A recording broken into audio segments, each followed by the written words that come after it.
Hey, Living for Food listeners. Hope you all are enjoying your week and the summer. Hopefully, it's also sunny wherever you are.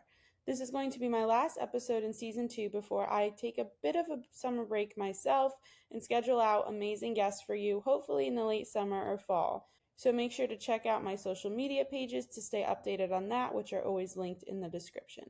This week on the podcast, I have an incredible entrepreneur who you may recognize from her pitch on Shark Tank, the incredible Katey Jo Evans, founder of The Frozen Farmer. She scored a deal on the show, and the brand is now known for their sorbets created from misfit fruit, along with other impending product launches that we talked about. We had a very sweet conversation about all things ice cream and her experiences running a business. So please join me in welcoming the lovely Katey Jo Evans. 1, 2, 3, 4.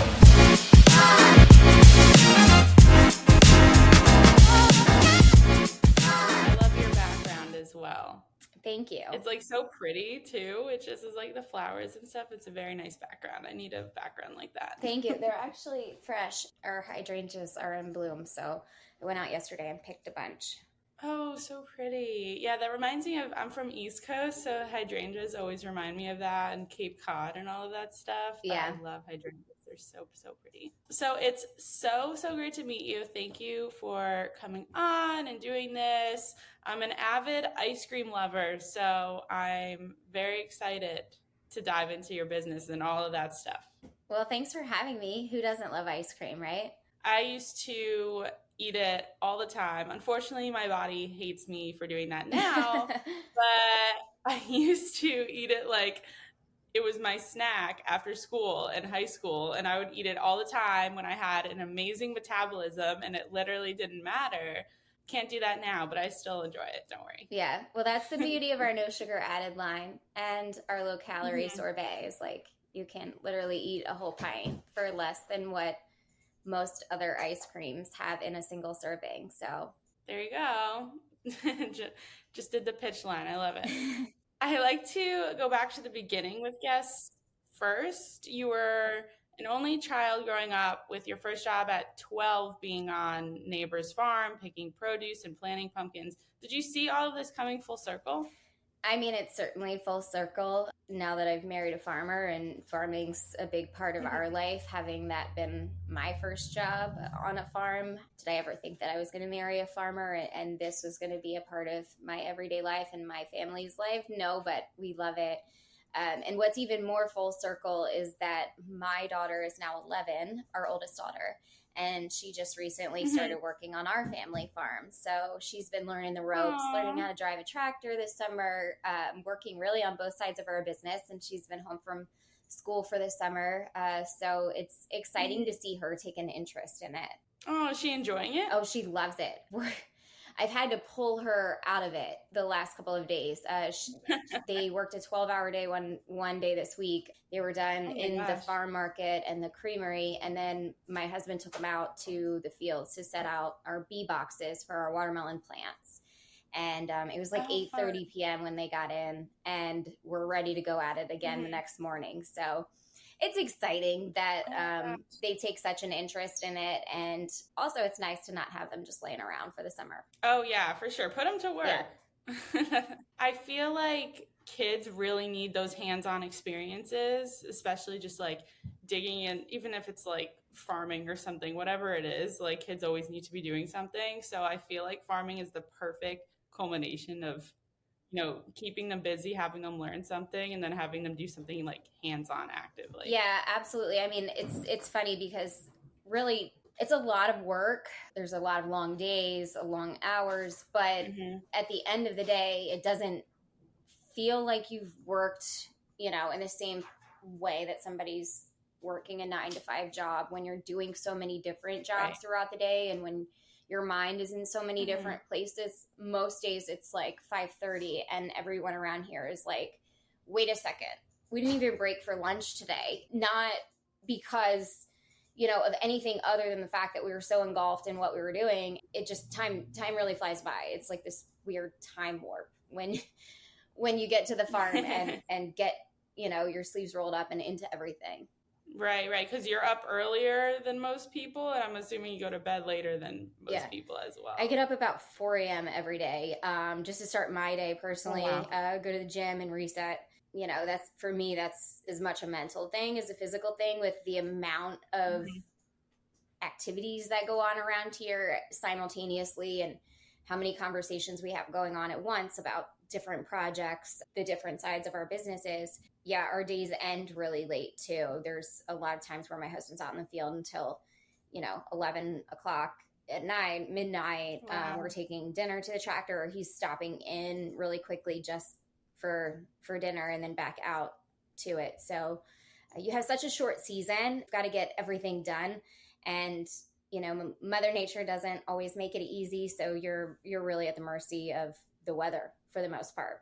Yeah, that's so true. I give you a lot of credit for getting up at 4 a.m. and working out and doing all that stuff, because that's it's taxing. I mean, when you're already doing such a physical job, if you are working specifically on the farm or marketing or doing PR or whatever it is, it's it takes so much out of you all day, and you have children.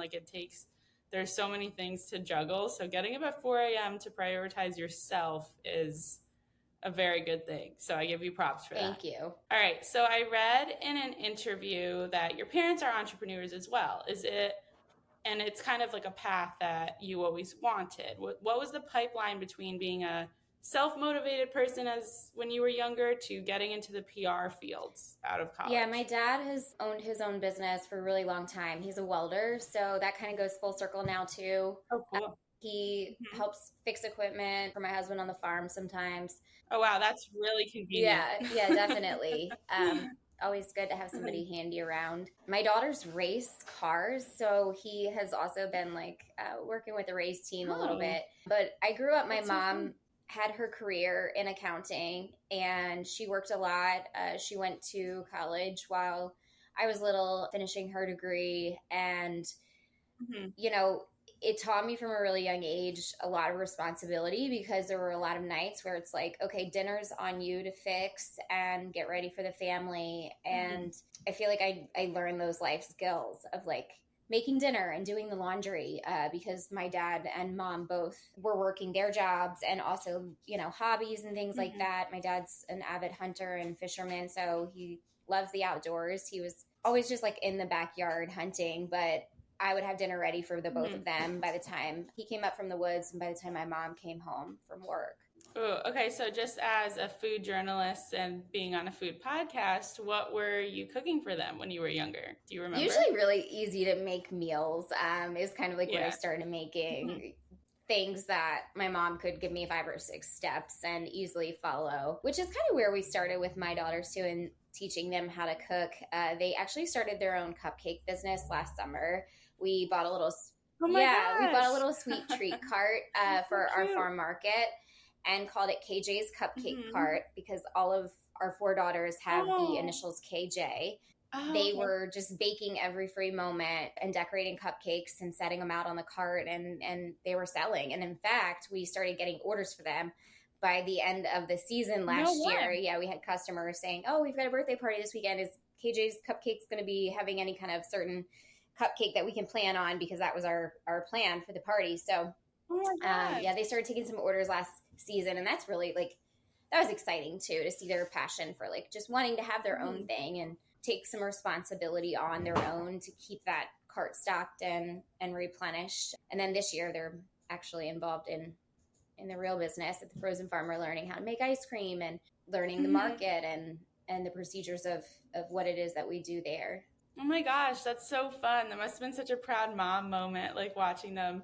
And then actually profiting off of it is crazy. Because normally when you're a kid and you're doing a stand like that, people will give you money or $1. I had a lemonade stand, I'm pretty sure, when I was young. But parents will do it because it's fun and stuff. But when they actually want the product for their birthday parties, that says a lot about their skills. That's really cool. They were delicious. So I actually just recently told them we moved the cupcake cart into our farm creamery.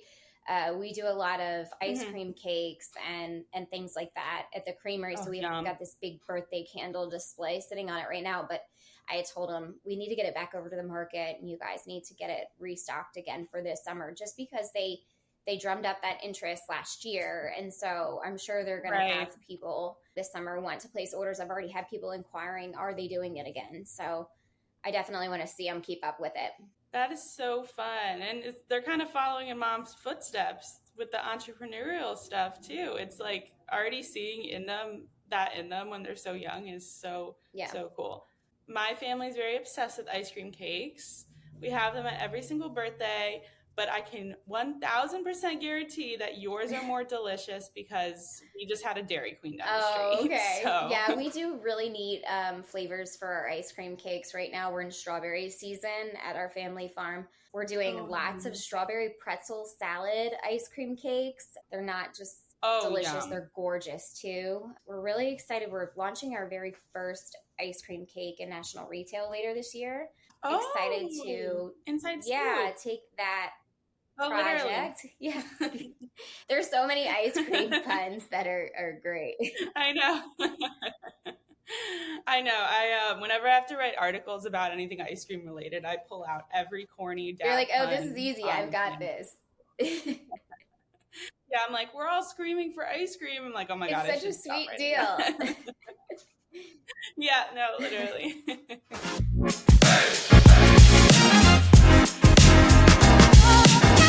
So how did you get into the PR field out of college? What was the transition for you there? Well, when I graduated high school, I actually thought I wanted to go into mass media. So I went away to University of Delaware and took some mass media communications classes.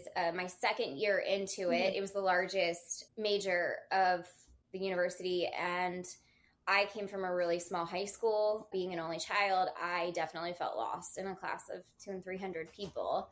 And not having that personal one-on-one relationship with my professors was a little difficult our first year. Second year, our class size got smaller. We broke into smaller groups. And one of my instructors was the 6 o'clock news anchor for the Philadelphia News. And she structured our class just like the newsroom. So if there was like an accident on Main Street, she would send us out to interview who was involved and record our voiceover and do our stand-up and have it all fully edited and back in the class at the end of the course. And she had this countdown clock in the class. And if you were even 1 second late, she would give you an F. Oh God, that's so stressful for someone who's late. It was so stressful. But I understood where she was coming from because she's like, look, I'm live on the news. I have nothing to report if you didn't meet your deadline. And sometimes the seconds matter in the newsroom, which I'm really glad she gave us that realistic perspective of what it's like, because I quickly learned that I did not want to be in the newsroom, and changed my major to public relations and journalism. I've always had a very big passion for writing. Took a job out of college with the Delaware Farm Bureau as their public relations coordinator. So got right back into the ag industry. And got recruited by a PR firm based in Virginia. I was telecommuting. This all goes very full circle. I was writing press releases for Jack Roush's company, Roush Clean Tech, which is a propane autogas company. And they sponsored, Jack Roush is also a NASCAR owner, and he sponsored the Daytona 500 Roush Clean Tech car that year, which was driven by Ricky Stenhouse Jr. And we recently got to sponsor Ricky Stenhouse Jr. with a Kroger race team for the Frozen Farmer brand, and have since become. I saw that on your website. We've since become really good friends with him and his wife Madison, and they're getting ready to welcome their first baby. So it's like all so full circle that I had these goals of having this career that had nothing to do with the industry, and then my job in the industry ended up full circle connecting us with now a very good friend of our family through the Frozen Farmer.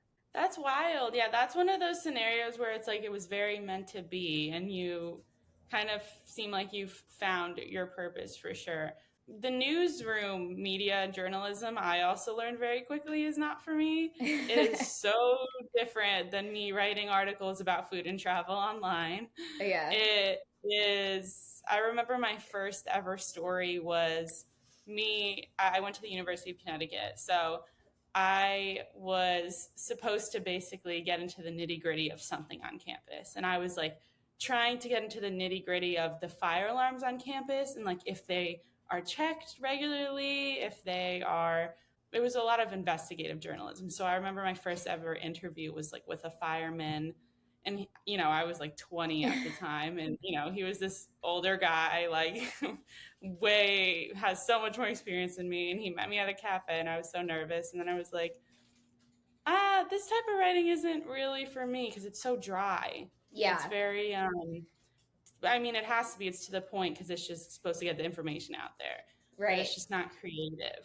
Yeah, there's zero room for creativity with news writing. Now, press releases I did enjoy because you can put that creative spin on it. You only have so long to capture someone's attention. So I still do all of our press release writing at the Frozen Farmer and really utilize a lot of my public relations skills. When it comes to the journalism side of my degree, I actually just wrote my first children's book that's getting ready to come out next month. So congratulations. Thank you. I shouldn't say I just wrote it. I wrote it 8 years ago when we started the Frozen Farmer, but it definitely took a backseat to the business for so long. And last year, my husband just really pushed me to get it published and finish it up. And it's been a year of hard work, but it's finally getting ready to launch. And I'm so excited for it to come out. That's so fun. Tell me what it's about. Is it a farmer-related book? It is. So it's based on our oldest daughter. It's called Kenna the Produce Princess and the Crown of Confidence. Cute. Yeah, so essentially she wears this invisible crown that gives her confidence because her mom's always told her that she's a princess of produce, of watermelon and corn. And it's a rhyming book. But she loses that confidence when she meets the watermelon queen and thinks that she's not going to win the seed spit contest. And then the watermelon queen explains to her that a princess is a place in your heart. And so it teaches kids self-confidence. It also portrays, females in agriculture, which is something I'm very passionate about. And I'm excited to see where it goes. We've already discussed it being a series, and I've got a few other ideas for the next one. So we'll see. Oh, that's so fun. It sounds like the illustrations for that would be really vibrant and cool. They are. Yeah, I'm super excited about the illustrations. They're gorgeous. We actually sent our illustrator some photos from our family farm. So there are elements throughout the book that very much portray everyday life here at Evans Farms and the Frozen Farmer. Oh, that's so amazing. Do you know, for listeners, where you can snag that book? Will it be on shelves? It will be available on barnesandnoble.com, amazon.com, and I'm actually getting ready to launch a Kickstarter for the project too, just to cover printing costs for our local bookstores.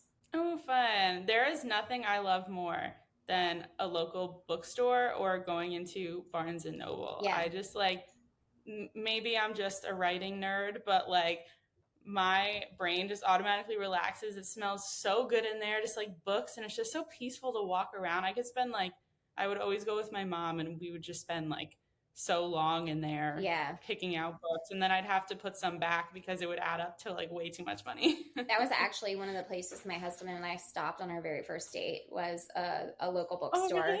Because I've always enjoyed reading, always enjoyed writing, and they're few and far between nowadays, although we have a handful of small family-owned bookstores that still exist down toward the Delaware beaches. So I've already talked to a few of them about bringing the book in, and they're agreeable to it. So I'm excited to see where it goes. But yeah, printing's expensive. So that's why we're going to launch on Kickstarter. That's something I've very much learned through talking to lots of cookbook authors. My friend self-published a book. It's a lot of intensive labor and a lot of money. Yeah, but, it's not just a time investment, it's a financial investment too. So one thing I can definitely tick off the bucket list, I've always wanted to publish my own book, and I hope that this is just a start of where Kenna the Produce Princess goes. It definitely will be. There's actually, if you ever are in California, there is a very, very cute local bookstore that's been around for so long in Ojai, California. So Ojai is a beautiful, and for listeners too, it's a beautiful day trip that you can take from Los Angeles, and it's just a nice little getaway. Honestly, a lot of celebrities go there too for a little getaway kind of thing.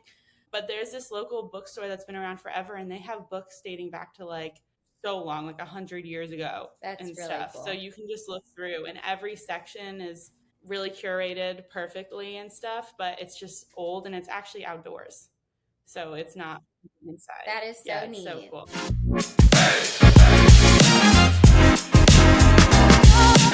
You were interested in entrepreneurship early on. Did you always have your eyes on being on Shark Tank at some point in your career? Because I feel like entrepreneurs say that's sometimes the path for them. It's funny.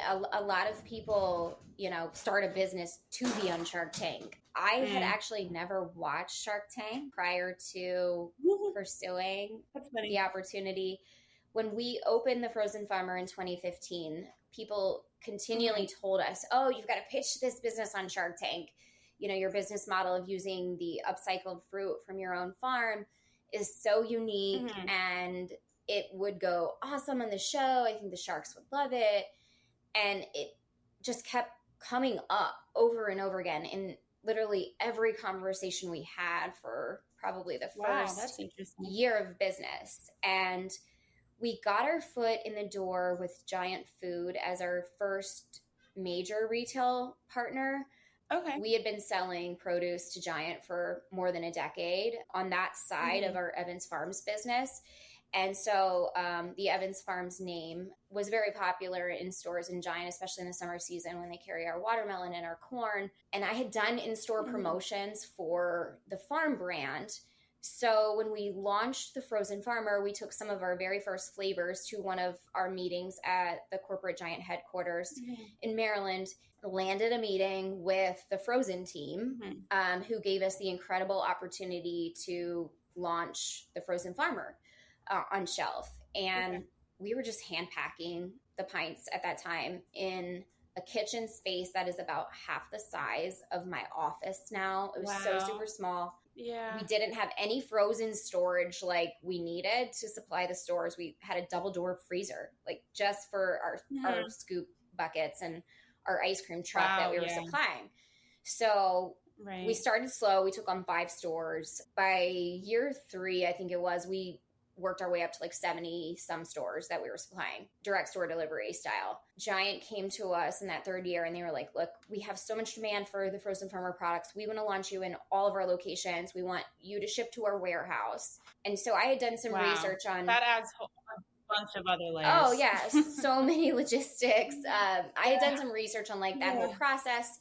By that time we had built a larger on-farm creamery here at Evans Farms. And so we had a sizable walk-in and really the space that we needed to supply the stores that we were supplying, but not haul to warehouse. And so we knew what the packaging order alone was going to be just to do the initial pipe fill for those locations. Yeah. And I was talking with the buyer team at Giant, and even they suggested, oh, why don't you pursue Shark Tank? This was like a great story for the show. And so I had reached out to Bethany Frankel on Cameo, just asking, asking for a Cameo video to send to my Giant buyers to say, yes, we're going to go for it. And she sent me a Cameo back to share with my buyer team and congratulate us on the Giant Food placement. But she said, you've got to pitch your business to Shark Tank. And if I were a shark on the show, I would invest in the business. She wasn't a shark on our season, but it was at that point, I was like, Shark Tank may be our path.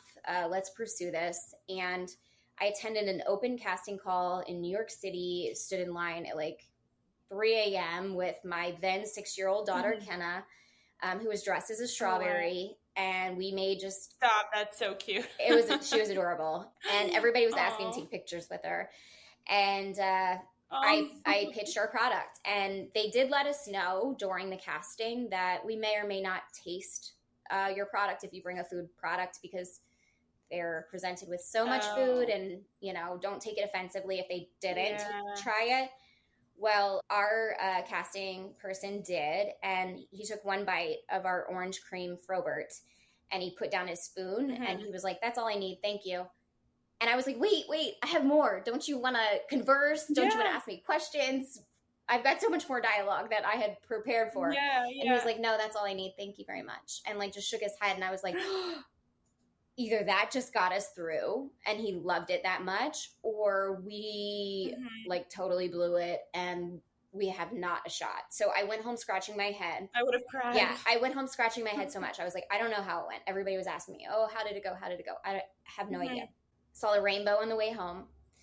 I had a dream that on 2:00, on Tuesday at dance class, while I was waiting for my daughter, that they called me and told me that I had made it to the next round of casting. And Tuesday after Tuesday after Tuesday came. Oh my gosh. And I heard nothing for like a month and a half. And one Tuesday night, we were sitting at dance class and the phone rang and it was a California number.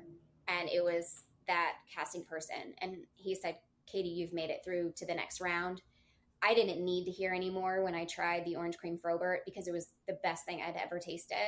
Whoa. Let's go. So I was excited. I was like, all right, we have a chance now. And I was really glad that I didn't just send in a cold application, that I actually made sure he tried the product. And so, yeah, from there, it just kind of, you start working with the production team and you get assigned a couple of producers to work with, and they make sure you're well prepared and well practiced. And oh, good. I took my daughter with me to California for the 5 days that we were out there. She really calmed my nerves. Oh, cute. Yeah. So it was an experience for her. I know she'll never forget too. Oh, did she dress like a strawberry when you were on the show that day? No, she didn't dress like a strawberry. She actually wasn't a part of my television pitch. She hung out in the trailer while I pitched. She was just there for moral support. It was cute. They went to Build-A-Bear. I took one of my best friends, Heidi, with me to help me with my daughter. They went to Build-A-Bear the day before our actual television pitch, and they built a stuffed shark. And she put this little recordable in one of the fins, and it said, "Good luck, mommy. I know you're going to do great." Oh my God. That's so cute. So I kept that in the trailer while I was practicing. I actually practiced on the little stuffed shark as like to calm my nerves down. Oh my God, that's so thoughtful and cute. Build-A-Bear, such a core memory for me. That is crazy. I think too, I think that's so hard if they don't try your product when you're a food business. Like when you're supposed to pitch yourself like that, but then they are unsure if it's actually good or not. Like how are they supposed to determine? I mean, I get it when you're trying that many things. Like it's taxing. I've been to dinners where they've literally served me 14 courses. Like, I get it. But at the same time, it's like how, I don't know. I just feel like for me, that'd be the deciding factor on if you went through or not, in addition to like personality and the story behind it, because it's still television. Well, and that's the other thing. I feel like, if you have a compelling story, if you're well projected, if you're well practiced in your pitch, you've already got a little bit of a leg up. Our story was pretty compelling with the farm to table connection. It was one of those things really that I think the stars kind of all aligned for us to go on Shark Tank. And, maybe that always was our path. But it's funny that it kept coming up so much in the early days of starting the Frozen Farmer. And I had never even watched a Shark Tank episode. That is really interesting to me because I don't know. I feel like, did you feel kind of pressure to go on it and then pressure to like make a deal because it was so brought up to you so often? I mean, I did feel like of course, everybody, if you're putting yourself out there in such a vulnerable way, which telling your story and making your pitch on national television, of course, you want to at least secure an offer. For people who don't, I've seen them go on and be incredibly successful still and just use the platform, as a way to get their product in front of buyers all across the nation, all across the world for that matter. It's funny. We have people from everywhere write us when they re-air our episode. I mean, they'll air it on airplanes and people are flying from here to Paris, or, I've recently heard from a ton of people in Australia. I guess they replayed it there. So it's always interesting to like get to the desk the next morning. And if your email's flooded here, still even years later since our episode is aired, you always know where you have re-aired and that kind of thing by how full your inbox is of customer inquiries in the morning. Wow. That must feel good though. It's so crazy. You wouldn't think it has that reach, especially because there are so many brands and products that go on there. And you know, you never know like how people are going to react, and like if yours is going to get overshadowed by someone else's or vice versa. So it's so interesting how they have so much reach for every individual brand that got a deal or didn't get a deal. That's just so Yeah, crazy well, to we me. got really fortunate because about a week after we flew home from filming our Shark Tank episode, Mm-hmm. I got a phone call from the production team saying that they were flying here to our farm creamery to film our episode. Oh, And now they do okay. so many business updates that they have very few home package features where they fly to the new business and film the, backstory. Oh, So we got okay. a little bit more Yeah. airtime to tell our story, to have the team come to our farm and Oh, film inside our operation and give that kind of behind the stage peek at who we were than any other entrepreneur that pitched on our season. So I think they re-air oh, our okay. episode quite often, and then we did get a business update that following year to tell the story of like where we've come and how much we've done in Okay. sales and all of the new products that we had launched at that time, and it was a very cool opportunity. And then Lori, of course, has been just a great partner to us. We're one of the few that actually settled our deal with her after it all was said and done. I know a lot of times, sharks make an offer on a business on the show, and maybe you even shake hands Mm-hmm. or hug, and you think that they're truly invested, and then you go through the due diligence process and it's just not the right fit, whether that's for the shark or for the entrepreneur. But for us, Hmm. Lori is an invested Okay. partner in our business. She's been a really great partner in bringing us up on future episodes when there have been other brands that maybe could learn lessons from our brand and what we've learned. She's brought that up a few times and mentioned our brand and product line. And anytime she Mm-hmm. does, it's crazy the emails that we get and the spike in sales too. Wow, that is crazy. I guess I never really thought about the afterwards. I guess, and I'm sure a lot of the audience assumes this too. Once you get a deal, That's it's it. like Yeah. done. You know, you don't really think about all this stuff afterwards, all the contracts and negotiations that really go into that. So you always just assume when they say they're investing, they're going to Yeah, invest. no. And You it's know. funny because when we attended that casting in New York, Mindy, the casting person for Shark Tank, she said, if you make it through this process and film, you will become a part of the Shark Tank family forever.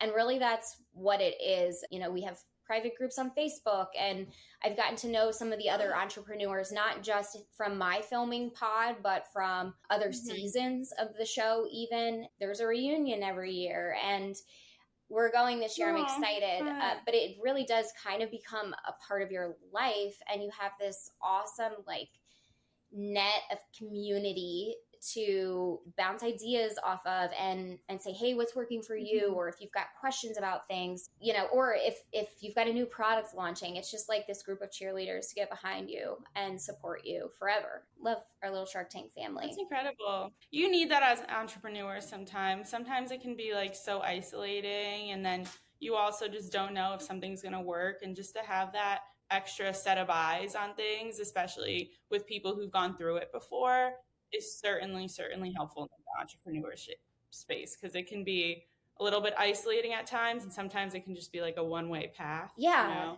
know. But to have other people to bounce And off when is you go great. on the show, I mean, everybody is at a different stage of building their brand and building their business. I Right. mean, there are some very experienced, very seasoned companies that end up getting cast. And then there are some people who literally have this brand new idea that just launched, right before the show.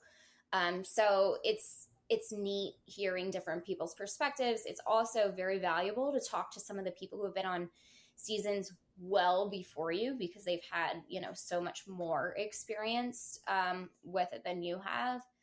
But yeah, there's always something to learn being an entrepreneur, and who better to learn from than others who have been through it too. Have you met Allison Ellsworth, who's the founder of I have Poppy? not. No, I would love to meet her though. Yeah, Okay. I'm a big fan of hers. She was on my episode. I recorded with her like a while back, and she's the only other Shark Tank individual that I've had on here. So I was wondering if you guys. Yeah, no, I watched her connected at all. clip. Definitely a big fan of hers, a fan of Poppy.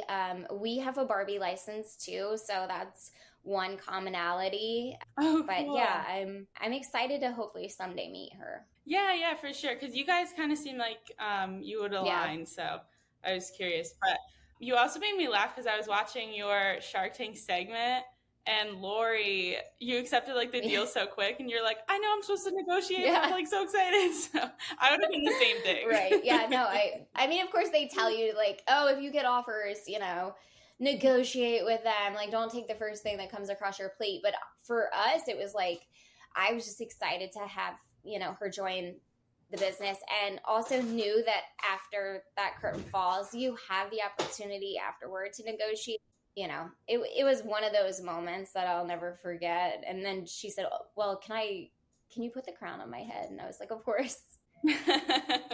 Queen Lori. But then Mr. Wonderful, he was like, Kevin was like, wait, no, why don't I get a crown? And she's like, oh my gosh, okay. So then she put it on his head.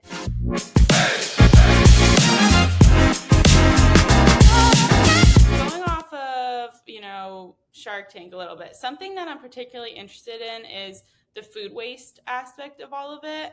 Lori had mentioned the name Misfit Fruit Sorbet, but then you landed on Frozen Farmer. How did that come about? We stuck with the Frozen Farmer just because it does connect the brand to us as farmers and food producers, which I think is just such a unique aspect of our brand. There are already misfit fruit companies out there. There's Uglies. And I feel like from where we had discussed, it was like, okay, that's your really unique identifiers. Like, you're the producer of food, but you're also the manufacturer of food.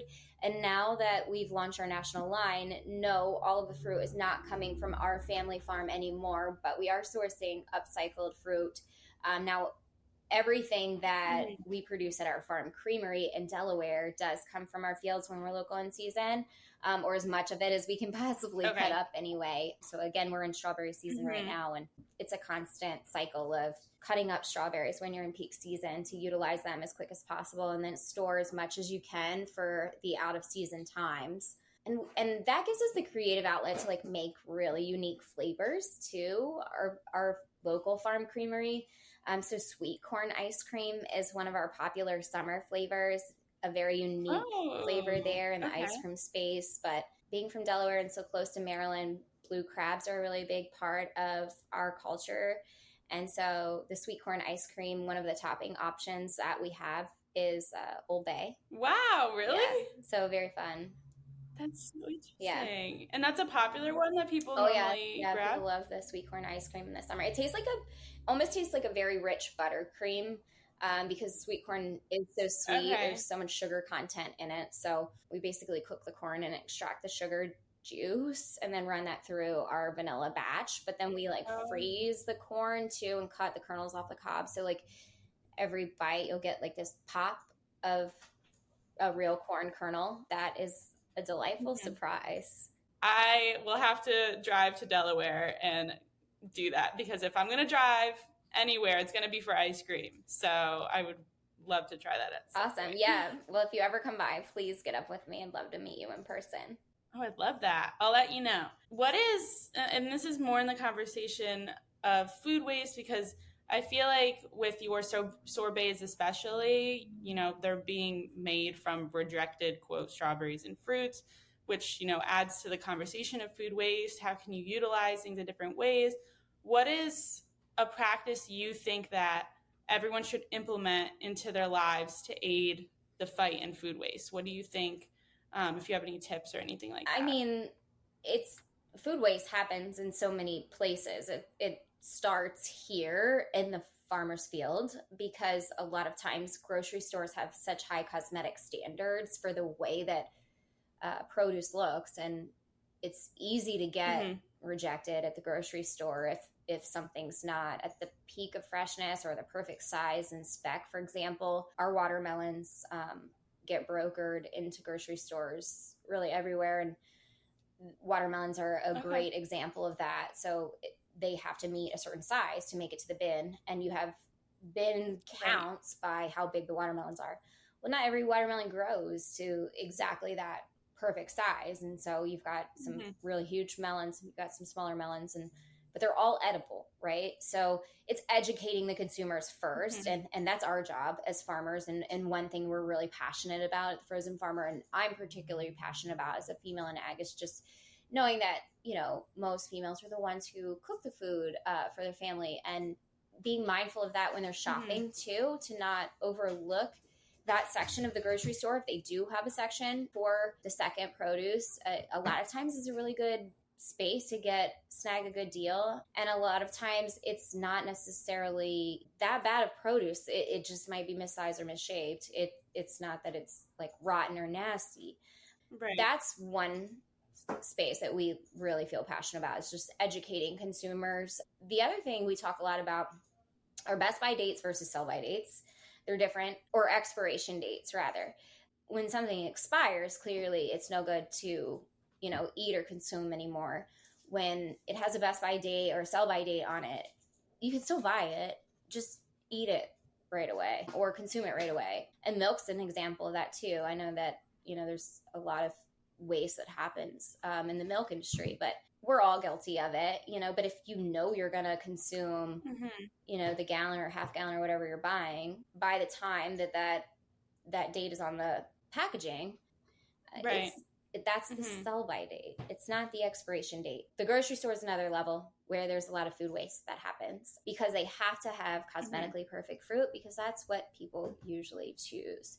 And then it happens too at the consumer table, because we have a tendency to overbuy or not store produce correctly, or food for that matter. We just let it go bad in the fridge. We don't cook the meat, throw it away. Freeze it. If it's reached its sell by date, stick in the freezer, and cook it at a later time. For produce, you want to, practice good handling and know right ways to ripen fruit if they're unripe. A lot of times that means put them in a paper bag on your counter and they'll ripen right up and you can eat them right away. Just don't let things sit there and rot, and then you're contributing to the food waste problem, right? For us, it's mainly about educating consumers and trying to combat it in that way, as much as, utilizing it ourselves at the Frozen Farmer and turning it into other products that can be consumed. But it's exciting to see other companies doing just that, in different ways that fruit can be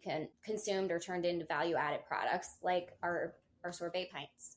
I do definitely agree with freezing things, because I have to travel a lot for my job, and also I live by myself, so things can go bad very quickly. So I just have learned how to maximize the stuff I'm eating, use it up, whatever it is. But you can literally put mostly anything in the freezer if you're not going to use it. People forget that. You don't have to throw out. I literally had half a bag of fresh green beans. I was like, I'll just put these in the freezer and use them in a stir fry later or something. You don't have to throw everything away, even though you think that you do. Or even peaches, bananas, cut them up, put them in a bag. They make great smoothies later. I have other farm friends that they do a lot of canning and a lot of freezing when they're in harvest. I can't say that I have a lot of time to can, but I wish I did. And that's something that I've definitely thought a lot about and explored to see if someday, if time permits, I would love to get into canning. Me too. I feel that's the thing. It's we feel like it's a time waster sometimes to take these extra steps and do these extra things, which sometimes, a task like that definitely is a big time commitment, but just learning different ways to do create less food waste quickly is not that hard. Even if I went into the grocery store and I saw a misshapen watermelon, but I knew it wasn't rotted, I feel I would still buy it. I don't really see the big deal. I don't need a perfect circular watermelon every time. Well, and we're starting to see our retail partners, catch on a little bit more too. So, and some of them have more aggressive programs than others. Kroger's an awesome retail partner of ours, but they have a program called Zero Hunger, Zero Waste that we've even tried to tie our brand into. So our goal ultimately was like to work full circle with Zero Hunger, Zero Waste to see if we could source the misfit fruit that they had at store level back to our brand to turn into, finished goods. It's a very complex issue. And then carbon emissions gets put into all of that. And it's like, you don't want to spend extra carbon emissions on things, but they have those cute little food carts in the produce department at their stores for kids. I know my kids love going into a Kroger because there are always like little oranges or bruised bananas or something at the cart. And they're like, oh, Mom, can we have a snack while you shop? But it's great. Oh, that's smart. They do all kinds of things through Zero Hunger, Zero Waste, food donations and things like that they're not able to sell to consumers. So it's exciting seeing retailers and their programs doing things to combat food waste along with us. That's smart. I like ideas like that when you can get creative with it, and then, we'll solve the problem one bruised banana at a time. But still. And at the farm level, like we work with, like some of our farmers markets have gleaning programs that go to local food pantries. We've worked with the Delaware Food Bank before for food donations when we've had a surplus that we're not able to sell or things like that. So it's, also from a producer perspective, being very mindful of what you're wasting and finding places that are able to utilize that. Yeah, that too. Even for people at home, like if you're not going to use something prepackaged or boxed, like there's food banks everywhere. Yes, and hunger exists and it's growing, and it's devastating to me as a producer of food who grows food, because it's like it shouldn't exist with as many outlets as there are to get food to people. So we work some with I know some of the schools around here too have programs that we've worked with, even with the Frozen Farmer business, where they do summer meal programs for students who don't have food at home. They've got food trucks that run around the community, almost like a ice cream truck, that's awesome. And they deliver boxes of food to students when they're not in school and home for the summer, because to some kids, unfortunately, school is the only meal that they get. And so these programs that our school districts are starting to implement, they deliver those meals to kids when they're not in school, and they have box pickup programs for them to take home dinner. It's awesome to be able to partner with them when we can to supply them with food for those students, and just help them combat hunger and not just food waste. That's incredible. Well, thank you for, contributing to that and bringing awareness to it. And every time you're bringing awareness to it, it's helping. Thank you. So I know a lot of people are like, well, what can I do about XYZ? We just gave you XYZ ideas on like what you can do. So there are things you can do. Just educate yourself a little bit more, look things up, look at charity. Like there's so many places that you can go. So I have one more question for you in terms of the entrepreneurship world.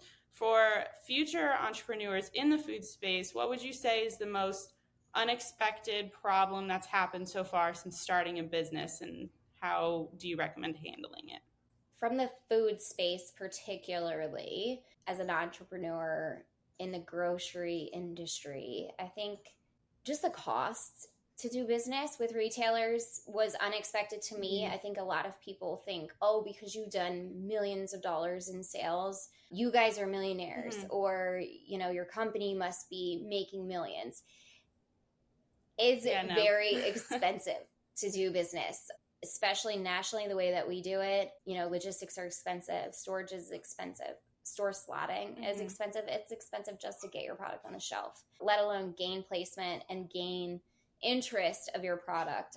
Once you get it there are all of these other layers of expenses that go along with it. Promotional programs to get that product selling and appealing to the consumer, and a price point that the consumer wants to try it. Gaining trial is always a very tricky thing. The biggest piece of advice I would say is just to do a lot of research and make sure that that move is going to be sustainable for you and your business long term, because it is very expensive to break into. The word expensive. Everything is so expensive these days. It's yes. Can't avoid it. Yeah.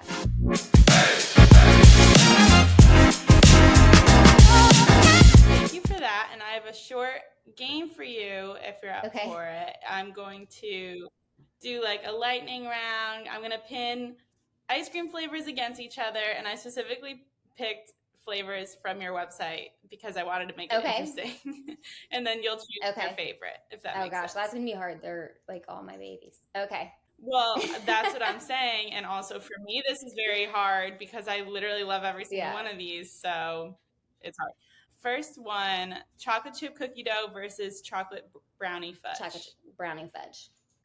I think I have to choose that one too, but those are my two favorite flavors on the planet. So that is really impossible. Second one, sweet and salty caramel versus cookies and cream. Sweet and salty caramel. I agree. Third one, mint chocolate chip versus Rocky Road. Mint chocolate chip. Same here. I think that too. I used to actually hate mint. Really? But I think I've matured.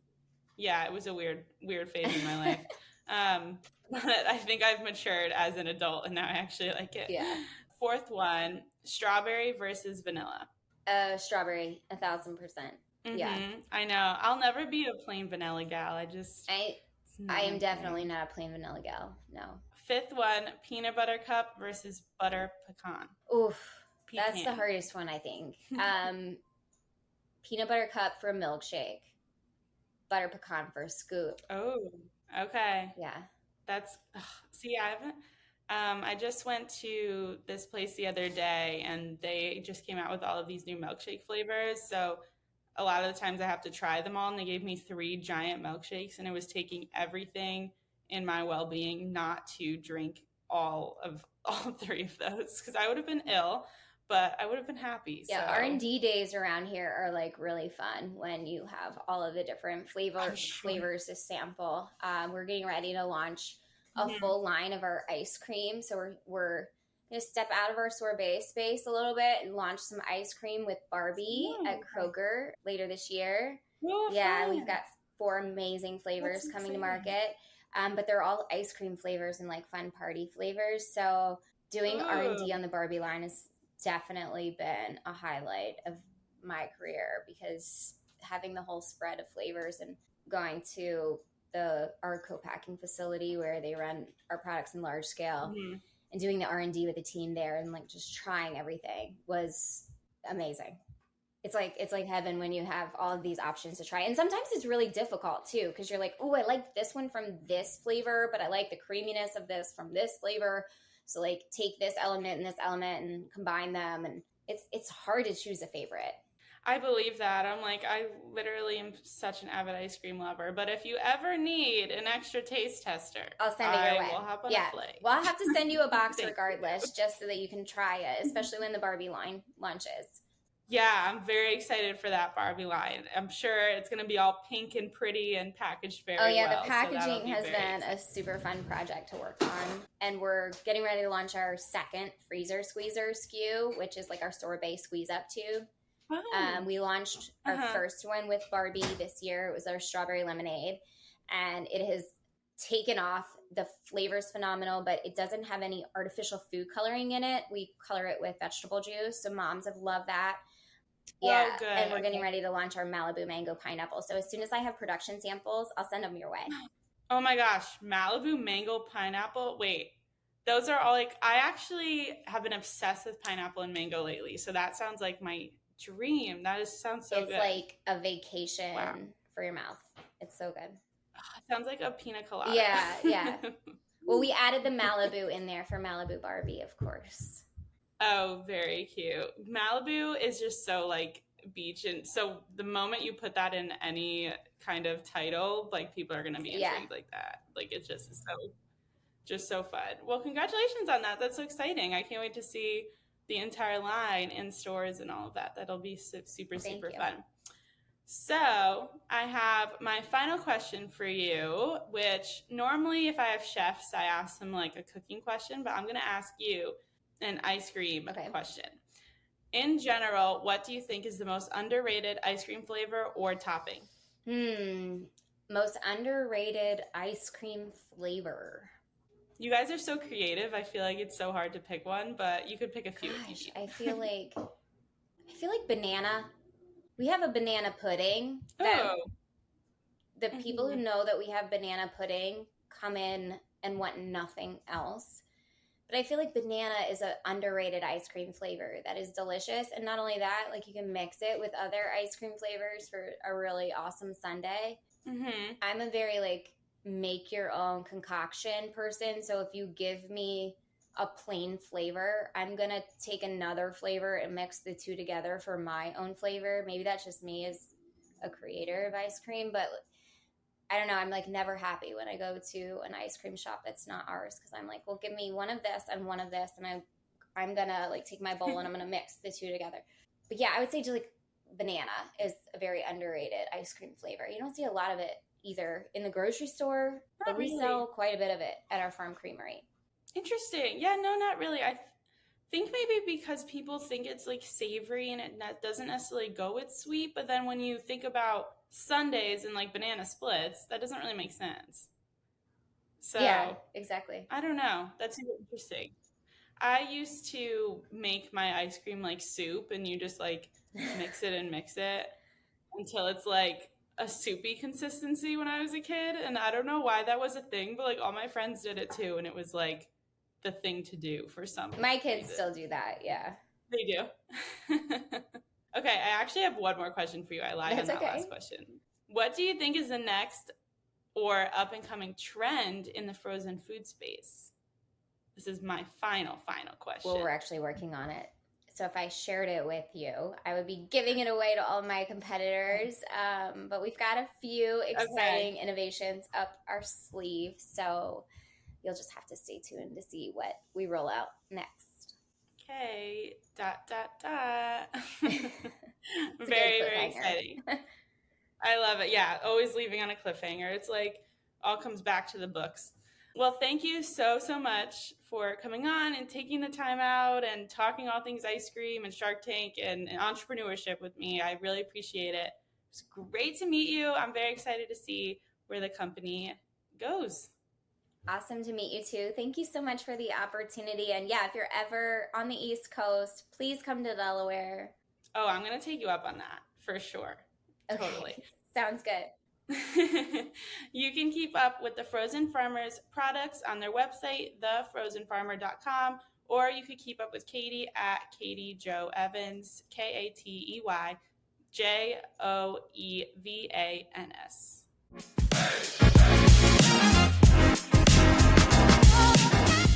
Hey fellow foodies, thanks so much for listening, and don't forget to leave me a review. While you're at it, make sure to follow me at livvinforfoodpod on Instagram or TikTok, or email me at livvinforfoodpod@gmail.com. Let me know what you're cooking up this week, which guests you would like to see on the podcast, or tell me your opinions on the latest viral food trend. And in case you're just joining me, there is an entirety of Season 1 ready and waiting for you. Until next time.